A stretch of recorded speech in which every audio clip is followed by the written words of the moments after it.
l'électricité n'est qu'une petite composante de l'énergie. L'énergie commence déjà par le sous-sol.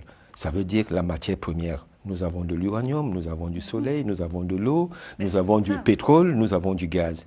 Et malheureusement, une grande partie de ces minéraux ou de ce pétrole n'est commercialisé que de manière brute, sans être transformé au niveau local et autres. Et très peu de pays, à l'exception de quelques pays maintenant qui commencent à y penser, ne pensent à préparer ce qu'on appelle un contenu local qui va permettre à ce que ce pays-là puisse avoir une énergie à bas coût et qu'elle puisse être d'une certaine manière fiable et disponible, malheureusement. Et donc, toute cette stratégie-là doit être faite au préalable et à partir de ça mettre en œuvre. Aujourd'hui, nous avons des pays, malheureusement, qui ne sont là que pour réagir.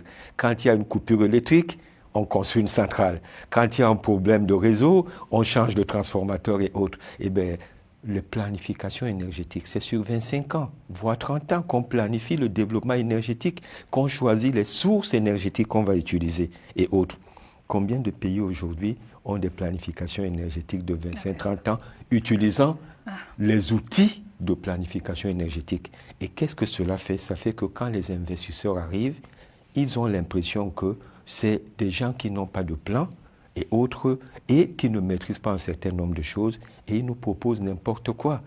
Le système international arrive, ils nous font n'importe quelle proposition. Les privatisations et autres sont faites uniquement pour détruire notre système énergétique, et on n'a personne qui peut venir avec l'argumentation appropriée et avoir une vision, une position précise.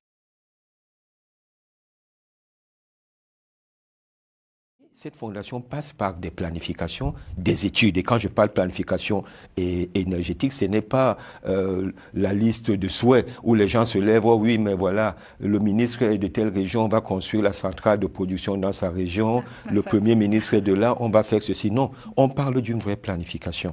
Et donc, quand tout cela est fait, et maintenant on peut étudier, est-ce que le nucléaire peut être absorbé au Cameroun? Et pour pouvoir le savoir, il y a aujourd'hui quelque chose qu'on considère comme la Bible du nucléaire, et je fais partie de ceux qui l'ont écrit, développé par l'AEA, qui s'appelle l'approche par jalons. Il y a 19 considérations à regarder. Et bien, s'assurer que ces 19 considérations-là sont mises en place ou peuvent être mises en place. Alors là, on peut se pencher sur l'approche du nucléaire.